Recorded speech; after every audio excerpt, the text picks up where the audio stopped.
বোর্ডে দুটো সেন্টেন্স লেখা আছে, while walk in the station I met him, আর একটা হচ্ছে while he walk in the campus he met me.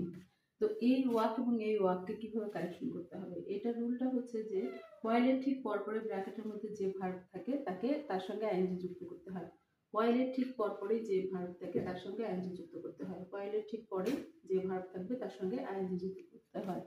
এই কারণেই হোয়াইল ওয়াকিং হয়ে যাবে, দুইটা ওয়াকিং হয়ে যাবে। কি হবে, while walking in the station I met him, while he walking in the campus he met me. বোর্ডে দুটো সেন্টেন্স লেখা আছে, while walk in the station I met him, আর একটা হচ্ছে while he walk in the campus he met me. তো এই walk এবং এই ওয়াককে কিভাবে কারেকশন করতে হবে, এটা রুলটা হচ্ছে যে হোয়াইলের ঠিক পরপরে ব্র্যাকেটের মধ্যে যে ভার্ব থাকে তাকে তার সঙ্গে আইএনজি যুক্ত করতে হয়। হোয়াইলের ঠিক পরপরে যে ভার্ব থাকে তার সঙ্গে আইএনজি যুক্ত করতে হয়। হোয়াইলের ঠিক পরে যে ভার্ব থাকবে তার সঙ্গে আইএনজি যুক্ত করতে হয়। এই কারণেই হোয়াইল ওয়াকিং হয়ে যাবে, দুইটা ওয়াকিং হয়ে যাবে। কি হবে, while walking in the station I met him, while he walking in the campus he met me.